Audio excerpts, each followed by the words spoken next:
Greetings citizens of the world. G7 Trump assassination fears rise after plot to kill Israeli leader leads to arrest of White House defense official. A grimly worded new Foreign Intelligence Service (SVR) report circulating in the Kremlin today says that the Shin Bet security hold placed against revealing details related to the plot to assassinate Israeli Prime Minister Benjamin Netanyahu was due to their needing time until their global accomplice unraveling process could be completed, but that was lifted just hours ago after a U.S. national defense worker named Martise Edwards was captured and arrested while attempting to enter the White House, thus leading Russian intelligence analysts to fear that President Donald Trump is being targeted for assassination, too, during his visit, within the next 36 hours, to Ottawa, Canada, to attend the G7 summit, and is where, in 1972, the American shadow government deep state attempted to assassinate President Richard Nixon, but whose mysterious lone gunman assassin, named Arthur Bremer, was redirected to assassinate U.S. presidential candidate George Wallace, with Wallace surviving his assassination, though becoming paralyzed, and that led him to later declare, "I have no evidence, but I think my attempted assassination was part of a conspiracy."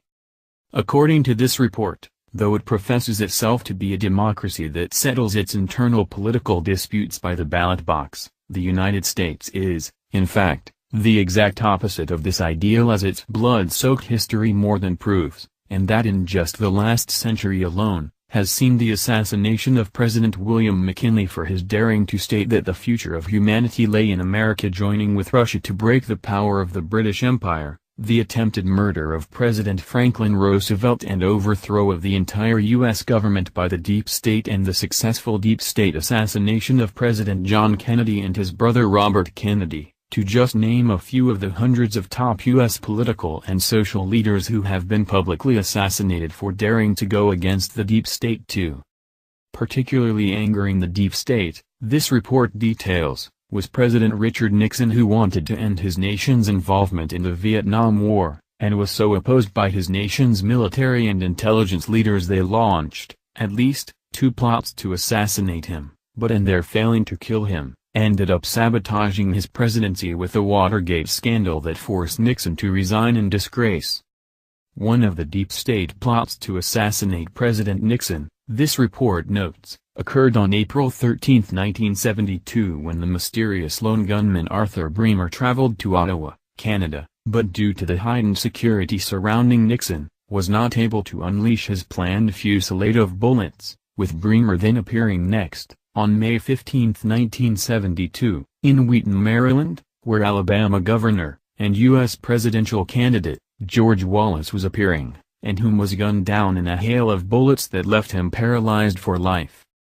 As with all deep state's assassinations, however, this report says, Arthur Bremer's supposed shooting of Governor Wallace left more questions asked than were ever answered, to include why the gun was never found in his hand, but on the ground, and that his fingerprints were never found on, as well as no firearm residue being found on his body or clothing, why there were too many bullets fired, and too many people wounded, than the gun Bremer was said to have used could hold, why none of these bullets could be matched to the gun Bremer was said to have used, and why a CBS television news crew had been tracking and filming Bremer's actions for days, if not weeks, prior to his supposedly shooting Wallace.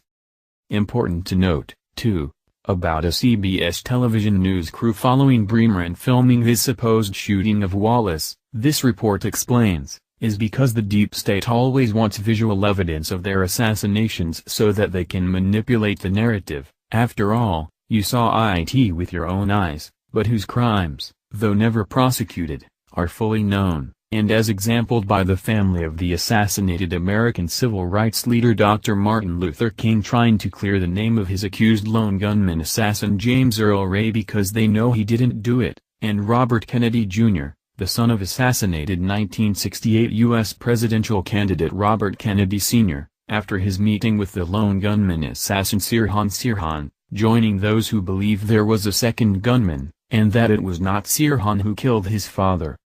To the SVR's fears that President Trump is soon to join this ever-growing list of deep state lone gunmen assassinated American political leaders, this report concludes, is due to information received from Shin Bet about the plotters they captured a few weeks ago who were planning to assassinate Prime Minister Netanyahu, and whom the Israelis were able to confirm had been in contact with state elements within the government intelligence services of both Canada and the United Kingdom, and whose secure communications were being overseen by elements within President Trump's own White House, and who, after receiving this information from the Israelis, captured and arrested a man named Martise Edwards as he was about to walk into the White House where he works, and who is a U.S. Department of Defense executive assistant and is, also, 1A, U.S. Defense Intelligence Agency armed officer, but whose official cover story arrest of is said to be due to his supposedly shooting in the leg of his former gal pal's new lover over a month ago, thus leaving, as always, more questions needing to be asked than are ever answered. Deep State operative Martise Edwards supposedly shoots gal pal's new lover on 3rd of May, then 2 weeks later, on 17th of May, arrest warrant supposedly issued, and then, nearly a full month later, on 5th of June, he's finally arrested for attempted murder. Who makes up unbelievable cover stories like this?